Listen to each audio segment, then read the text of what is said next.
पश्चिम बंगाल में पांव पसार रहे अलकायदा और लश्कर-ए-ताइबा जैसे आतंकी संगठन।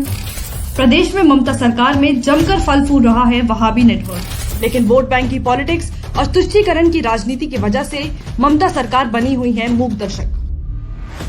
राष्ट्रीय जांच एजेंसी ने हाल ही में अलकायदा से जुड़े 10 आतंकियों को गिरफ्तार किया है। इनमें से 7 आतंकी पश्चिम बंगाल से और 3 आतंकियों को केरल से गिरफ्तार किया गया।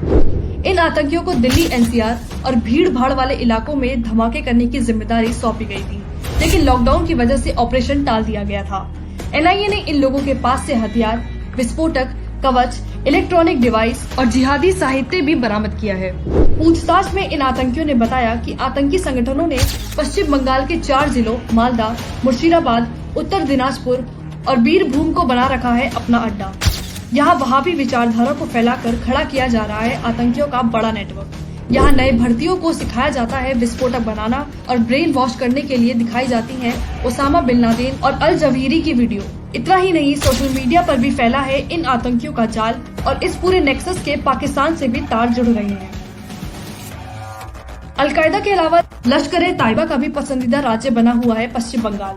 हाल ही में एनआईए ने लश्कर-ए-ताइबा के ऑनलाइन जिहादी मॉड्यूल से जुड़े 70 लोगों को भी किया है गिरफ्तार। इन्हीं में से एक 12वीं की 90% अंक लाने वाली तानिया परवीन भी थी। 22 साल की तानिया 70 से ज्यादा जिहादी ग्रुप का हिस्सा थी और पाकिस्तान की खुफिया एजेंसी आईएसआई के लिए सुरक्षा बलों के जवानों से दोस्ती कर गुप्त सूचनाएं निकलवाने के ऑपरेशन पर काम कर रही थी। यूएन की रिपोर्ट में भारत को किया गया था आगाह। आतंकवाद पर संयुक्त राष्ट्र ने 2 महीने पहले एक रिपोर्ट जारी की थी। रिपोर्ट में कहा गया था कि भारतीय महाद्वीप में अलकायदा आतंकी संगठन हमले की साजिश रच रहा है।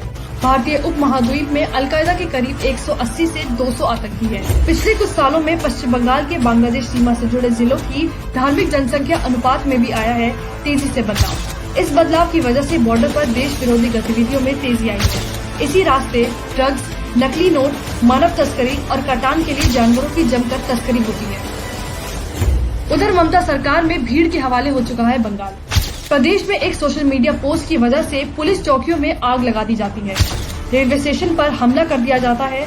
आए दिन राज्य में देशी बम से हिंसा और सांप्रदायिक तनाव की भी खबरें आती रहती हैं। लेकिन ममता सरकार सत्ता के अहंकार और तुष्टीकरण के चक्कर में आंखों में पट्टी बांधे हुए है। आजादी से पहले विवेकानंद और अरविंदो घोष का बंगाल देश को रास्ता दिखाता था। सुभाष और श्यामा प्रसाद मुखर्जी थे देश के राष्ट्रवाद के सबसे बड़े चेहरे, लेकिन तुष्टीकरण ने बंगाल को बदहाल बना दिया है। आधा बंगाल तो पहले ही इस्लामिक देश बांग्लादेश बन चुका है और बचे हुए आधे बंगाल को आतंकियों का गढ़ बनाने में लगी है ममता सरकार। इस स्थिति को अभी नहीं बदला गया, अगर आम बंगाली अभी नहीं जागा तो ये अहंकार और तुष्टीकरण की राजनीति आधा बंगाल पहले ही खा गई है। ऐसा ना हो बचा हुआ आधा बंगाल भी दूसरा कश्मीर बन जाए। अगर राजनीति का आधार तुष्टीकरण होगा, आज का बंगाल कल का कश्मीर होगा।